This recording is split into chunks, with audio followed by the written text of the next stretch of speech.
Chapter 12. Martin and Zack walked up the hall toward the conference room of the district attorney.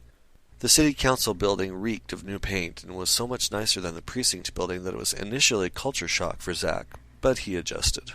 So I told her, "Woman, from now on, when I come home from work, I expect to find the children in bed, a meal for me on the table, and my pipe ready for smoking." After that, I never had a problem with it. Zack finished his story with a hearty chuckle and slapped Martin on the back. Martin laughed out of courtesy. They found the conference room. Inside were about half a dozen people already in the midst of a discussion, which halted abruptly when they entered. "Martin, Zack, find a seat. We're just briefing Mr. James on the latest developments," Walter called from the far end of the table. Beside him was a pretty woman, presumably the DA's secretary, and to her left was a man with short blond hair who appeared to be in his mid-20s. There seemed something familiar about him to Zack, but he couldn't place it. The feeling was very vague, but it was there. At the opposite end of the table sat District Attorney Lincoln Davis. He was a handsome man whose campaign platform that talked about his strong moral values matched his character to perfection. Opposite the young man sat Emmett Taylor. The other stranger in this impromptu meeting was a very striking man, dressed expensively in blue pinstripes, with cropped black hair and a very arrogant air about him. "It appears we have a few strangers here. Walter, if you'll introduce your men, I'll follow suit," Lincoln offered. Walter motioned to each man as he announced them. "Zachary Metcalf, the detective assigned to the case." Zack bid hello to everyone as he took a seat next to the blond man. "And this is Martin Johnson, formerly with Homicide. He's been called in to work with Mr. James." "Hello, everyone," Martin said as he sat opposite the blond man. "Mr. Johnson, how long were you with the precinct?" the blond man asked. 7 years. Then I left and went into business on my own," Martin said. Zack found it understandable that Martin should be queried on his past as a police officer, but odd that the blond man, easily the youngest man in the room, would be asking the questions. "What business is that?"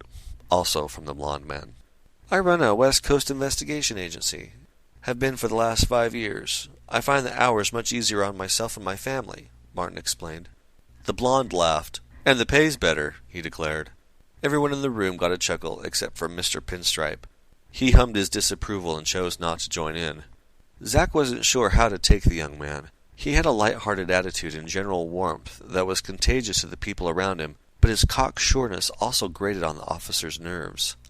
"I suppose the only people you two don't know then would be my personal secretary, Sally Winters," Lincoln introduced.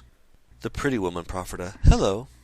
And off to my left, since he figured he'd be working closely with the man, Zack forced himself to make eye contact with Mr. Pinstripe, "is Special Agent Paul Fleming." "I'm here as an official observer," the dark-haired man announced. Martin's gaze flashed to the blond man.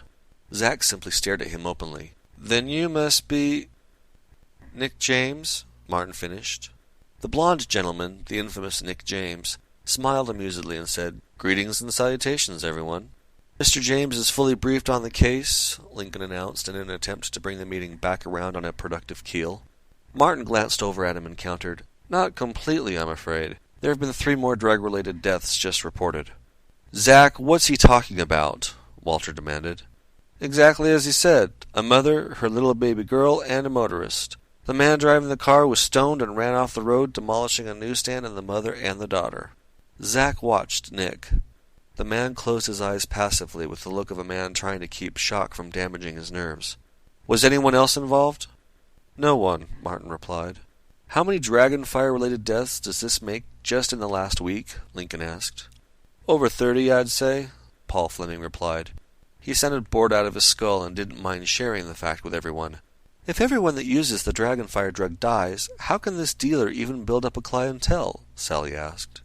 Rubbing the back of his neck, Zack replied, "With the high estimated usage of the drug, the death count is actually a pretty low percentage. The media is going to have a field day with this, by the way. I even saw a mention of it on the cable news this morning." "Major events include the accident today and the truck and motorcycle incident in Rock Canyon," Nick added. He seemed to fall into place with ease. "2 of the city's sleaziest dealers have turned up dead, too," Walter pitched in. "The word on the street is that the Dragon executed them as an example to everyone," Zack explained. For the first time, Sally spoke. "An example of what?" "That he rules the street, and soon the underworld. He has to be stopped," Nick predicted. "That's why you're here, Mr. James," Paul Fleming pointed out. "Do you have any leads as to his identity? Photos, word of mouth, any idea at all as to who we're dealing with?" The silence in the room was answer enough. Although I don't plan on rerouting or running the police investigation myself, I would like a copy of all the files dealing with the dragon and Dragonfire, Nick requested.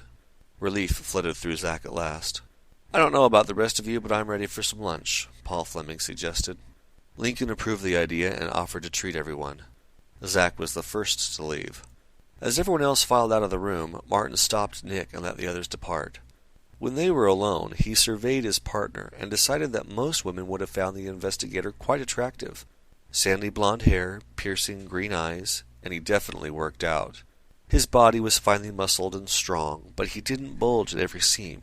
Martin also noticed Nick James' alligator skin boots, immaculately clean and very expensive. "You and I have met before, haven't we?" Martin stated. Although they worked in the same industry, fortune had never granted them an opportunity to work together, but he was sure that they'd crossed paths socially at least a couple of times.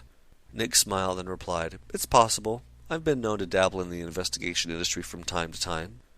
"Anyone in our line of work has heard about your SIN organization's dabbling.